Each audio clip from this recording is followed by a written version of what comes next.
택시 업계의 반응은 좀 어떨지 또 어떻게 이번 사안을 바라보고 있을지 한번 여쭤보도록 하겠습니다. 김성한 전국민주택시 노동조합 사무총장 이제 화상 연결해서 얘기를 나눠보도록 할 텐데요. 처장님 나와 계십니까? 예, 나왔습니다. 네, 안녕하십니까? 안녕하세요. 네, 저희가 이번 서울시의 택시요금 인상안에 대해서 이야기를 나누고 있었습니다. 지금 이번 인상안에 대해서 택시업계의 반응은 어떤지 주변 분들의 좀 반응, 실질적인 반응은 어땠습니까? 예, 그동안 그 서울시에서 그 택시 대란, 인력 대란을 해결하기 위해서 개인 택시 심야부재 해제라든가 대중교통 그 연장 운행 같은 사실은 그 택시 대란의 본질과 좀 벗어난 정책들을 계속 해왔었는데 사실은 그 택시 대란이 계속 해결이 되지 않고 있죠. 장기화되고 있어서 결국 이제 택시 요금 인상 그 카드를 빼들었습니다. 근데 전체적으로 택시 업계 전체에서는 어쨌든 그 환영하는 분위기이고요. 개인 택시 같은 경우에는 운송 수입 등 그 요금 인상분에 온전하게 그 수입에 반영이 될 수 있기 때문에 대체로 찬성하는 분위기인데 법인 택시 기사들의 경우에는 사실은 그 요금 인상분이 그 기준금 인상이나 산학금 인상으로 그 해소될 경우에 실질적인 처우 개선이나 안정적인 그 급여 보장이 좀 되지 않기 때문에 그거에 대한 좀 우려감들이 좀 있는 분위기입니다. 네. 이게 개인 택시와 법인 택시 그 심야 시간 그래프 운영 그래프를 본 적이 있는데 거의 압도적으로 법인 택시 기사님들이 그 심야 시간대를 담당하시는 걸로 저희가 파악이 되고 있습니다. 그런데 이제 법인 택시 기사님들이 코로나 사태도 그렇고 최근에 뭐 배달이나 택배 업계 쪽으로 좀 많이 빠진 게 분석이 됐는데 이번 인상안으로 그 인력이 다시 좀 돌아올 여건이 마련됐다 이렇게 보고 계십니까? 예, 그 그동안에 이제 요금 인상분이 그러니까 법인 택시 노동자들에게는 사실은 이제 기준금 인상이나 이런 것으로 이제 연결되다 보니까 대단히 불신도 크고 그런 부분들이 좀 있습니다. 그런데 이번 이제 요금 인상은 사실은 이제 요금 인상 폭이 굉장히 크고 그리고 특히 이제 심야 시간에 어, 그 할증 시간 확대라든가 또는 이제 할증률을 이제 어, 확대하는 부분들이 좀 담겨 있기 때문에 어, 일정하게 어쨌든 반영이 좀 될 것이라고 좀 보여지고요. 다만 요금 인상만으로 택시 대란이 해결되거나 인력 대란이 좀 해결될 수는 없는 문제이기 때문에 네. 이와 관련된 서울시나 이제 그 정부의 처우 개선, 실질적인 그 안정적인 그 급여 보장에 대한 대책이 같이 병행이 돼야 된다. 그래야 떠나간 그 택시자들이 특히 법인 택시 기사들이 돌아올 수 있다. 이렇게 보여집니다. 네. 이제 요금 인상 플러스 알파로 처우 개선을 말씀해 주셨는데 이 처우 개선하면은 산업금 문제를 저희가 얘기해 볼 수 있을 것 같습니다. 이 산업금 문제가 이미 그 해결책으로 그 전액관리제, 월급제 같은 전액관리제가 도입이 됐는데 아직까지도 이런 산업금 문제가 남아 있다고 하더라고요. 실제 지금 현장에서도 계속 남아 있는 겁니까? 예, 그렇습니다.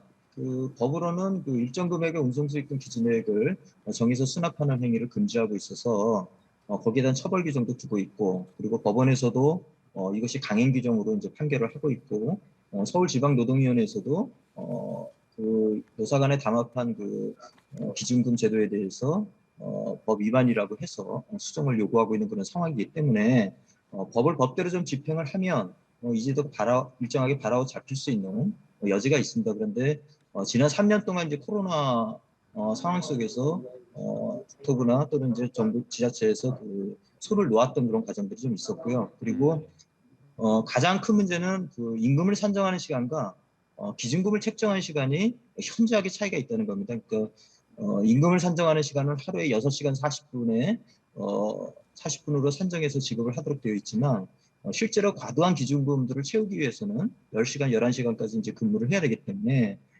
연장근로수당도 지급하지 않은 그런 상태에서 음, 과도한 기준금을 채워야 되는 그런 문제가 있고 또 그러다 보면 결국 200만 원 내밖에 받지 못하고 또 기준금 못 채우면 승무수당이나 상여금들을 이제 삭감을 해서 한 80만 원 정도 됩니다. 그래서 그 정도까지 임금이 삭감이 되면 사실상 가져가는 돈이 없기 때문에 택시에 여기서 일을 계속 할 수가 없는 그런 상황들이 계속 되어 왔던 것이죠. 네, 이런 부분 때문에 이제 택시 인력들이 좀 빠져나간 부분이 설명이 되는 것 같습니다. 그런데 이제 저도 그렇고 좀 소비자들의 입장에서 바라보자면 택시의 기본 인상 요금도 올라가게 되고 요금 미터기가 올라가는 속도도 빠르게 되기 때문에 체감하는 그 인상이 더 좀 높게 느껴지거든요. 그렇다면 이게 바로 인상안이 좀 적용이 됐을 때 택시 기사들이 바로 현장으로 돌아올 수 있을지 현실에서 그 실효성은 저희가 좀 어떻게 봐야 될까요? 예, 시민들과 소비자들의 그 요금 인상에 대한 부담감은 적지 않을 것이라고 보여지는데요. 문제는 뭐 그동안에 그 요금 인상이 되면 수요가 이제 줄어드는 것은 당연한 그런 현상들이었고 일정 기간이 지나면 어, 그 택시 이용률이 다시 회복이 되는 그런 패턴들을 이제 보여왔고요.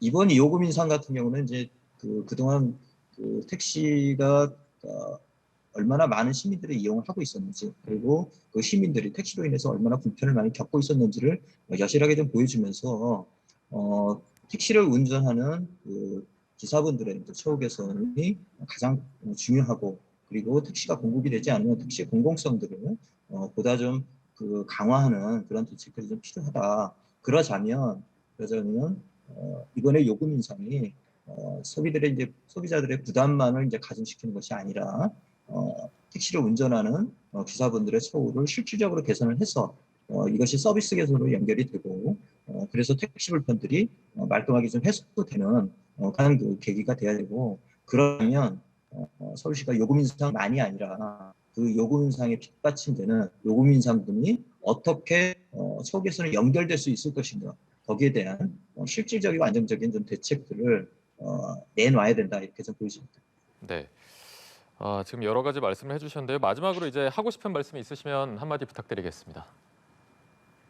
금방 말씀드렸지만 법인 택시 기사분들이 이제 3만 명 이상이 빠져나갔는데 그분들을 다시 돌아오게 하는 것이 이 택시 대란 해결의 가장 본질적이고 핵심적인 사항이다. 이런 부분은 서울시에서도 직시해 주셔야 된다고 생각이 들고 그러자면 요금 인상만으로 해결하는 것이 아니라 요금 인상 플러스해서 근본적으로 또 지속 가능한 그런 대안들을 제시해야 된다고 봅니다. 그런 측면에서 이번에 확인된 택시의 공공성을 서울시나 정부에서도 인정을 하고 그 택시의 공공성의 기초 위에서 정부에서 준공영제 같은 그러한 그 제도들을 과감하게 좀 도입을 해서 안정적이고 실질적인 그런 도움들이 급여 안정들이 될 수 있도록 생활임금이 보장될 수 있도록 그런 대안들을 지속적으로 좀 추진해 나가셨으면 하고 서울시의 결단을 기대합니다. 네, 알겠습니다. 오늘 말씀은 여기까지 듣도록 하겠습니다. 네, 오늘 연결 고맙습니다. 예, 감사합니다. 네. 자, 김성한 전국민주택시 노동조합 사무처장과 함께 화상 연결로 대화를 나누고 왔습니다.